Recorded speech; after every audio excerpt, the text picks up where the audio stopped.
The Serenity Bay Club was exactly as I remembered it, 3 miles of pristine private beach, Mediterranean-style villas, and enough old money to sink a yacht. The same club that had been my family's summer sanctuary until I chose a different path 5 years ago. "Miss, the service entrance is around back," the valet said, eyeing my Tesla Model 3. Not quite the Bentley or Rolls-Royce he was used to parking. "Actually," I began, but a familiar voice cut me off. "Oh my God, Claire. Is that you trying to come through the main entrance?" My sister Amanda's laugh echoed across the circular driveway. How quaint. She sauntered down the marble steps, designer sundress floating in the ocean breeze, martini in hand despite it being barely noon. Behind her, I could see our mother on the terrace, pretending not to notice my arrival. "The help uses the service road," Amanda continued, waving her martini toward the back of the property. "Though I'm surprised you're even here. Didn't you give up all this to become some sort of, what was it again?" "Investment banker," I supplied, stepping out of my car. "Right at that little boutique firm." She wrinkled her nose. "Must be so difficult living like normal people." The valet shifted uncomfortably, still holding my car keys. Through the club's massive windows, I could see other members starting to gather, drawn by the spectacle of the black sheep daughter returning. "Amanda, darling." Mother finally descended the steps, air-kissing my cheek. "You really should have called first. The club has rules about visitors." I checked my watch. 11:58 a.m. Right on schedule. "Actually," I smiled, "I'm not here as a visitor." A golf cart came zooming up the driveway, carrying Charles Wilson, the club's security director. His face was flushed and he was clutching a folder. "Ms. Matthews," he called out, nearly tripping in his haste to reach me. "So sorry for the confusion. Your property papers are ready for final signature." Amanda's martini froze halfway to her lips. "Property papers?" Mother's perfect smile cracked slightly. "What is he talking about?" I pulled out my phone, opening my calendar. "Right on time, Charles. Shall we discuss the changes to the security protocols? I believe the new ownership takes effect in—" I checked the time, exactly 2 minutes. "New ownership?" Mother's voice hit a pitch I hadn't heard since I announced I was leaving the family business. "What exactly are you talking about?" Charles handed me the folder, still slightly out of breath. "The final transfer documents, Ms. Matthews. The board approved the sale last night." "Excellent." I began reviewing the papers. "And the staff notifications?" "Going out at noon as requested. Everyone from management to maintenance will be informed of the ownership change." Amanda let out a sharp laugh, though it sounded forced. "This is ridiculous. Daddy would never allow the club to be sold. We're founding members." "Daddy," I said without looking up from the documents, "hasn't been on the board for 3 years. Not since his financial difficulties." Mother's hand flew to her throat. "How did you know about that?" I finished. "The same way I knew the club was overleveraged. The same way I knew most of the founding members had been quietly selling their shares to cover their mounting debts." Through the windows I could see staff members checking their phones as the notification went out. Some looked shocked, others relieved. A few were already heading toward the main entrance. But who would? Amanda's voice trailed off as realization dawned. "That little boutique firm of yours." "Meridian Capital Partners," I nodded. "We specialize in acquiring distressed luxury properties. Like private clubs whose members are better at spending money than managing it." Mother sank onto a nearby bench, her perfect posture crumbling. "This isn't possible." "Actually, it's quite simple," I said, signing the final paper with a flourish. "The club needed capital. The members needed exits. And I needed—" I smiled. "Well, let's call it closure." "Ms. Matthews," Charles interrupted, "the staff is assembled in the main ballroom as requested." Perfect timing. I handed him back the folder. "Please inform everyone that all current positions are secure. With appropriate raises, of course. Starting with the service staff that certain members have been treating rather poorly." Amanda's face went from shocked to furious. "You can't just walk in here and change everything." "Actually," I pulled out another document, "I can. As of right now, I own 82% of Serenity Bay Club. Including, I might add, your membership shares." "Our shares." Mother's voice was barely a whisper.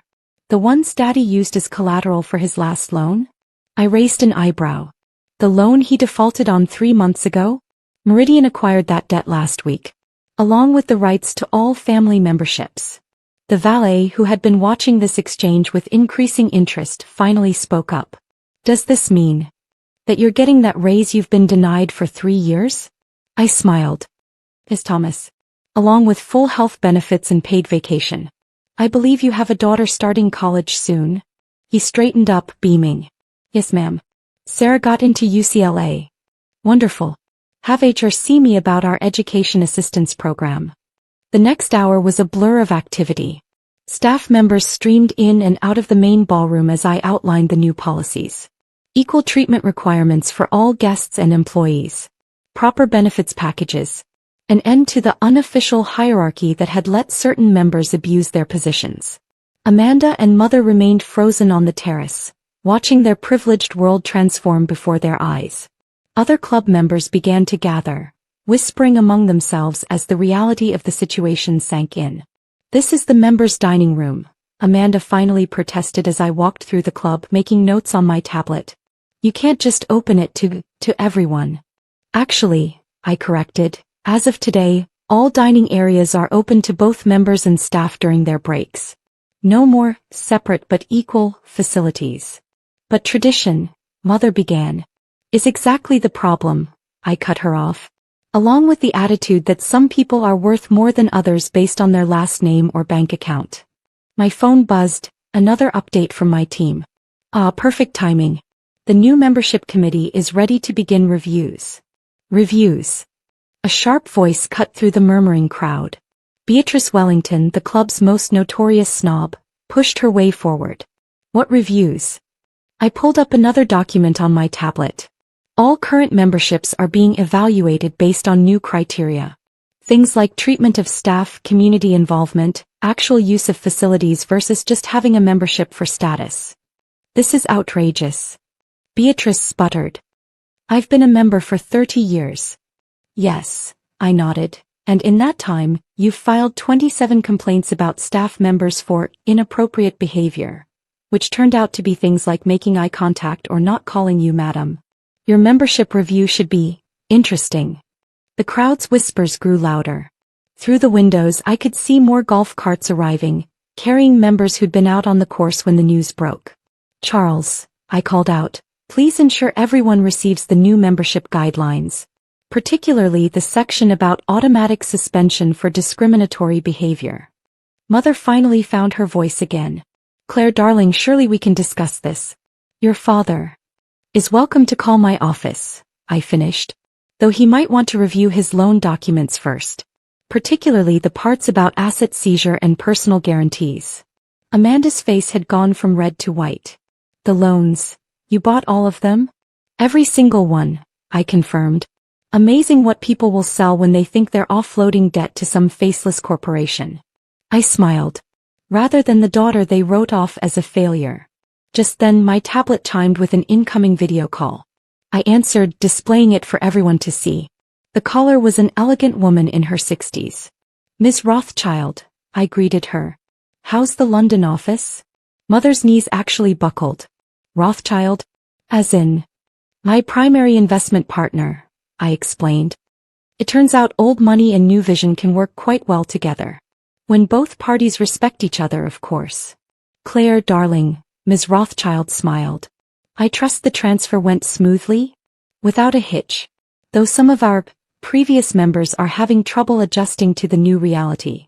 Ah yes, she nodded knowingly. Rather like that situation in Monaco last month. Amazing how quickly people adapt when they realize their privileges aren't actually rights. I heard Amanda's sharp intake of breath. The Monaco Royal Club, another exclusive haven that had mysteriously changed hands recently. That was you too, she whispered. Among others, I confirmed. Meridian has been quite busy this year. Amazing what you can accomplish when people underestimate you. My phone buzzed again, another update from operations. The staff meeting went well. Everyone's quite excited about the new benefits package. Especially the on-site daycare center we're building. Daycare. Mother looked faint. In the club. In what used to be the premium members only spa. I nodded. Don't worry, we're building a new spa. One that's open to everyone, not just the self-appointed elite. Beatrice Wellington stepped forward again, clutching her designer handbag like a shield. This is all very modern and progressive, she said the word like it tasted bad. But surely you understand the need for certain standards? Oh, I understand standards completely, I assured her. Professional standards. Ethical standards. Standards of basic human decency. I pulled up her membership file on my tablet. Like not throwing a drink at a server because she brought you the wrong type of olive in your martini. That incident alone would violate 3 of our new policies. The crowd shifted uncomfortably. Many of them had witnessed or committed similar acts over the years.